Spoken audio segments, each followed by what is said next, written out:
Hi, everybody. My name is Matt Derry from the Empowering Futures Podcast Network. We welcome you to another edition of the Business and Community Leaders Roundtable, brought to you by our friends, the Empowering Futures Podcast Network.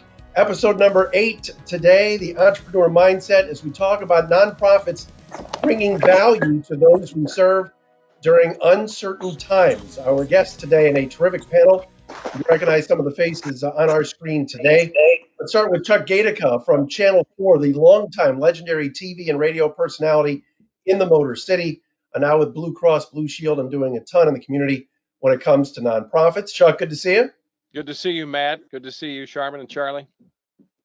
Sharman Lamka also is on the screen, the founder of the Faces Foundation, an unbelievable effort and foundation dedicated to her past husband, Phil. Sharman is an amazing person, and she joins us today. Hey, Sharman. Hi, nice to be here. Hi, guys. And you see the guy in the Steelers t-shirt, 15-year NFL veteran, NFL quarterback, of course, the pride of Eastern Michigan, the former Detroit Lion as well, and now the founder of the Best of the Batch Foundation. It is Charlie Batch. How are you, sir? I'm doing well. How about yourself? We're doing great. Thank you so much for everybody for being here. Obviously, kind of the discussion today is talking about nonprofits, as we all have our hands in it. Let's get to the background first. Chuck, with you, you've done so many things in the community, but what do you continue to do for Blue Cross? And take us through that a little bit. Yeah, Blue Cross, I continue to work in health and wellness space with a podcast, and I've done a lot of informational videos, did my first infomercial on Medicare Advantage. So I'm not quite Medicare age yet, but somehow the good news is as I age into the demographic, I guess I get more credibility, right? I'm still involved in several charities, and my entire professional life, I've been around the edges of everybody from Gleaners to Easter Seals to Muscular Dystrophy, United Negro College Fund I used to host. Then in my personal life, I helped found a small professional theater called Tipping Point. It has about 120 to 140 seats. That is something that is still a nonprofit. It's been around for a dozen, 13 years. I'm on the board there.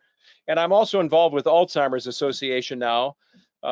Because my mom sadly passed away last year. We lost mom and dad within about 4.5 months of each other last year, and mom had Alzheimer's. So for me to be involved in that, to see firsthand what that meant, how wonderful hospice people are, I mean, how much of a calling that really is. It's an organization that I'm involved in now. I'm a kind of a community ambassador, and we'll talk about what they're hoping to see happen, in August with their big walk and how that's shifting right before our eyes. So I'm still involved in a lot of things, churches as well, which kind of falls into nonprofit category. I think it's in a similar range in terms of how they sometimes do things. So we all give back in some way, and that's what I'm doing. Sharman, tell us about the Faces Foundation. Well, the Faces Foundation stands for Family and Caregiver Education and Support in the area of pulmonary illnesses and diseases of the lung. My husband, Phil Lamka, passed away from complications of an interstitial lung disease back in 2005. And at that time, I needed, quite frankly, something to deal with my grief. The foundation helped do that. And we learned during our journey through his disease what a respiratory therapist was. I had no idea. I thought they came into your room, plugged in your oxygen, you had a dry nose, they put something in your cannula. I didn't know how important they are. So a signature program of the Faces Foundation is the Phil Award, Pulmonary Health and Illnesses of the Lung. And our hospital partners are in 29 states, and we give patients a voice nationally to honor respiratory therapists that help them breathe easy. So it's been awesome. Yeah. Go ahead. I cut you off. Go ahead, Charlie. Oh, no, that's fine. I could go on forever.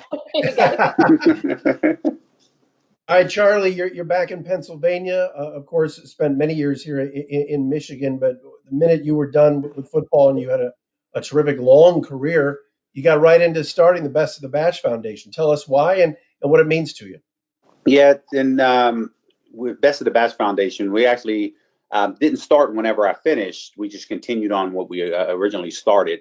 Best of the Batch Foundation, we're an educational foundation, which we focus mainly on reading computer literacy, along with our STEAM programs. So over the years, we continued to grow. And I started it actually when I was in Detroit. That was in 1999. And it happened because when I was in college at Eastern Michigan, I ended up losing my sister to senseless gang violence in 1996. And at that point, I said if I was ever in position to give back, I would. So graduated in 97, was drafted by the Lions in 98. And then from there, January of 99 is where we started the foundation. We did some one-off programs in Detroit. And then when I shifted to Pittsburgh, I thought I would only be here 1 year. And at that point, we started to grow. But quite frankly, a lot of people didn't know, well, at least from Michigan, they didn't realize I was from Pittsburgh. So while I was here in Pittsburgh, I was building up relationships. And we started probably with roughly about 125 kids. And we continued to grow throughout. And now we celebrate 20 years. We actually service 3,800 kids annually throughout 8 different counties throughout southwestern Pennsylvania. And we have 13 different programs that we run annually. So it keeps us busy for sure. Once I finished playing, then I made it an easier transition for me to now focus on a day-to-day basis with our foundation. That's awesome. That is fantastic. All three of you are having a hand and obviously giving back, and it's got to be very difficult. What impact, to start with you, Chuck, Gatica, what impact is this sort of disruption, both economically and socially here with the pandemic had on your ability to get work done? Well, I think for me, it's interesting that I'm involved in 2 charities that are vastly different in so many different ways. So you can relate to the idea that you've got a small professional theater. You can't really gather yet in Michigan, and really you probably don't want to do it yet anywhere. I mean, like Broadway, they're shut down, right? So you've got that.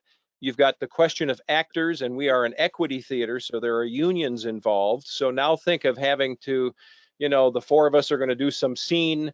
There's a pratfall, there's a spit take, there's something serious. I mean, whatever's going to happen, actors are supposed to be minimally 6 feet apart. That's hard to do. The theater is small, it's intimate. We're billed as a professional small theater where there's not a bad seat in the house. So basically, we're shut down. So luckily, we were able to apply for the loan, the government loan, and got it. We have a small staff. It's pretty lean and mean. Nobody's making any big money. It's all for art. And, we built this theater to bring and I know Financial Architects is keenly aware of Tipping Point because they've had many events there. So it's supposed to impact the community. So there's that side completely shut down. The other side is a very large organization, Alzheimer's Association of Michigan, very large, a national organization as well. Still have staff, still doing their thing, doing it like this through the internet. But the problem is, just take one example, the big walk, which is supposed to happen at the Detroit Zoo August 22nd. That's shifting before our eyes, not so much to a virtual walk, but we're now likely going to encourage everybody to walk in their own neighborhoods. You can still walk, you can still raise money, but think of how many charitable organizations, including the couple that are, represented here today, of how impactful just one change to the line item, to the bottom line, how impactful that is when you're looking at maybe hundreds of thousands of dollars that should be raised from an event that's come to be known by everybody. And all of a sudden that shifts right before your eyes. So that's what I'm seeing, sort of 2 different ends of the spectrum, but interesting nonetheless. Sharman, are you seeing a lot of the same things? Well, I'm in a unique situation on top of what Chuck's talking about because I'm dealing with hospitals, respiratory departments, and respiratory therapists. And respiratory therapists, one of the things we try to do is to get them recognized, not only within their own hospitals, because a lot of departments don't know what they do, but in the community. So this has, unfortunately and fortunately, this epidemic has brought forth the value of a respiratory therapist. Everyone knows the nurse, everyone knows the other people, but people don't know what a respiratory therapist does. So we've done a lot right now of PR, of just getting out there and saying thank you, publicizing what our hospitals do, such as Henry Ford here in Detroit. We have over 130 hospitals in the 29 states I mentioned. So that's been a whole thing. And just being there, supportive of our people that we are giving back to. But then at the same time, we need money to do that. So we usually do an annual fundraiser, which is a golf outing. Obviously, that had to be postponed. So we were able to go to our database, every person on it, and we just hammered it, whether they were in the golf outing or not. So that has helped some, but it is a difficult task.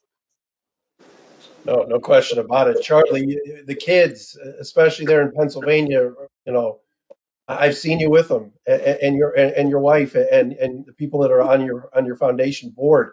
It's got to be tough. Now, are you doing stuff virtually? How does all that work? Yeah, it's tough, especially because we're mainly after school. So, with school shut down, it's hard because these kids depend on where we're at. And especially a lot of them at their shifting virtually, they don't have internet at home. So they're coming in doing their homework and whatnot. So that's been a challenge in trying to now work with the school districts and making sure that they have internet just to do their homework. And the hardest part is when they see us, they want to run up and give us a hug. And it's hard, you don't want to take that moment away from them, but they don't get it. Some of these kids just doesn't understand. They don't understand the social distancing aspect of it. So that's been a challenge for us. But basically, what we're doing, we actually, as we depend on our independent individual donors, our partners, and ultimately sponsorships throughout for that to help run our foundation. So when you have that aspect of it, of course, the economic impact, you run into the COVID situation. We're kind of now our hands are in a few different places. And when COVID hit, we actually had to shift because we had families that were in desperate need that we tried to put comfort baskets together for them. We did so. We did that three individual times throughout March, April, and May, and we were able to deliver over 600 baskets to them. So that's just an additional COVID type of situation that happened with us. And then we're in the middle of a capital campaign. We're actually adding 27,000 additional square feet to our foundation. So COVID shut down and we shut down for 52 days. That now impacted what our timeline was as far as finish. We're anticipating an end of the year finish. Now that pushes us to March. So it's just been a challenge that way because people want to see, hey, we raised the money. We want to see a building now be developed. And that's been a challenge by itself. But now we're back up and running. I try to post pictures for people to make sure that they understand everything that we're doing throughout the year. And now, even though we're sitting here in July, what happens with back to school? Are they going back to school? We're putting backpack together. We actually deliver over 3,000 backpack. We call it batch packs, full of school supplies. We're preparing for that, but we don't even know what's going to happen if kids are going back into school. So there are a lot of challenges that we continue to face. And trust me, there are a lot of meetings that we have talking and identifying a lot of these issues. Mainly our only fundraiser that we have at the end of the year, which we depend on, that helps raise the money for the reading computer literacy programs, because we had over 800 people attend over the past 10 years. But now what do we do with that particular program? We make it virtual. We still need the money. So we're still working through some of those challenges. And even though that is probably 4 or 5 months away, we still are dealing with these real issues right now as we face here in July. Charlie Batch, Chuck Gatica, Sharman Lamka, our guests today on the Entrepreneur Mindset, the Business and Community Leaders Roundtable, talking nonprofits. All of you, and I've met all of you, have that personal touch that you want to have, and that's part of it. Charlie just kind of touched on it. Like, these kids want to come up and hug him. Dude played 15 years in the league, won a couple Super Bowls, and it's like fist bump, right, Charlie, or Right. elbow, or whatever. Chuck, same thing for you. Sharman, you touched so many people, and your husband was so beloved. I guess from the personal standpoint, Chuck, tell me that's gotta be really hard, right? Well, it is. And I think, there's a thread here that I've heard with the three of us, and it's an honor to be with, everybody here today, because there's personal passion that has driven people. We founded a theater. It was kind of an accident that I got involved. And while my kids were in theater and I dabbled in high school, it wasn't this overwhelming thing. And all of a sudden, it worked out. But now the idea that we're touching lives, that we've got apprentices, that we've got theater goers who would say, man, I felt like I was not just the audience, I was in the play. So yeah, you're not able to reach out. But I think that that internal passion that can help, especially with your other two guests here, with Charlie and Sharman, to drive you, you still could run on empty. You're kind of hitting up against a wall. And I think that's one thing that I would suggest leaders have to be cautious of, is that sometimes we can empty our tanks too.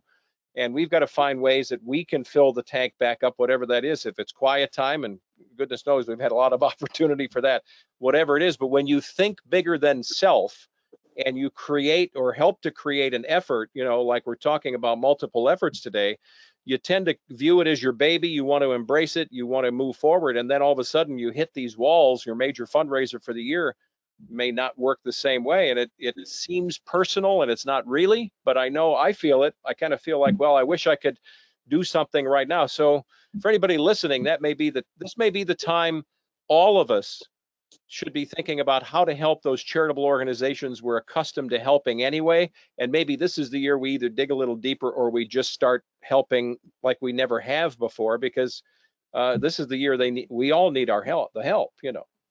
And I think when you look No. back to Matt, to Chuck's point, every dollar matters when you're talking about a foundation. Even you may not be able to support from the larger level that you were used to, but when you're talking every dollar, every cent, that is very important to nonprofits.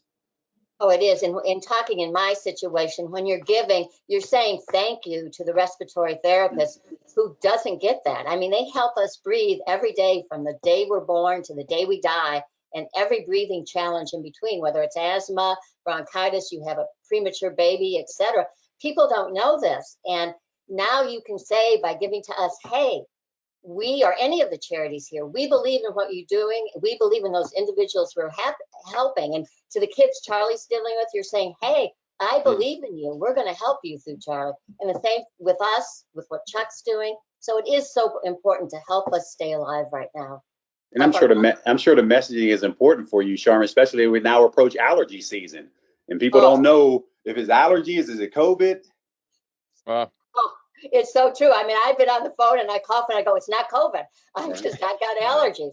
And it is so true. And then it's sensitive for me because dealing with a respiratory therapist, do you talk to them? What do you do? They're sacrificing their families, their own health. They're the ones when these patients are dying, especially the elderly, they couldn't have family there. They were taking the role of the family. So along with donations of that, I have to be sensitive to the emotional status of these people and try to be there for them just as a sounding board. So I've kind of expanded my job from fundraising to sometimes just, a listener to see how I can help them get this. Sharman, are you allowed? Are you able to visit some of these doctors, nurses? No, absolutely not. We do it all, via the phone, Facebook. I try to do posts just saying, hi, here I am. I believe in you. And saying to the public in general, you don't know what these people do. They are there. If you're getting intubated, you can't breathe. It's the respiratory therapist. And we're giving you as a patient, a family member, a voice and saying, we believe in you. And we help our respiratory therapists with continuing education, all of that type of thing. So it's so important. We're all doing so much. And as Chuck said, and Charlie said, it's a personal passion. It really is. It drives you, but it's because you believe in the people that you're passionate about. So it is so important. What about technology, everybody? I'll start with you, Charlie. Just what are the key things for Best of the Batch and for nonprofit to think over the next, it could be 2 years with technology right now and utilizing it? What do you think?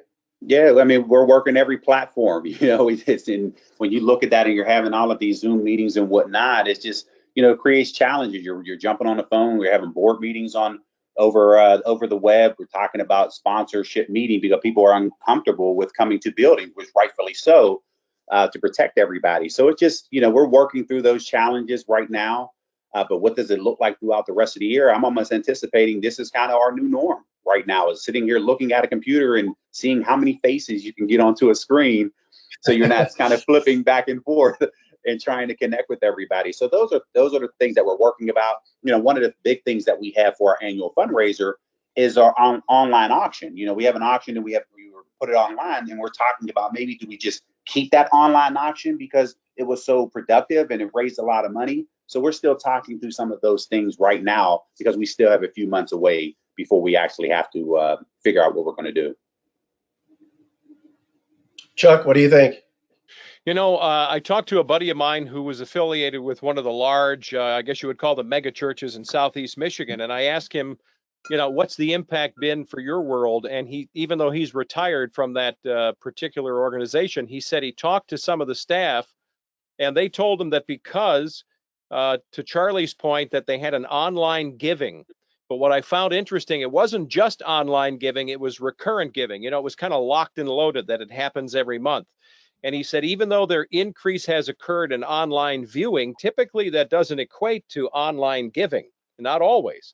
But because they were able to convert or convince their patrons that maybe this should be a recurring giving situation, that you don't have to remember to write the check or, oh man, I better run back to the computer tonight and put my Visa card in.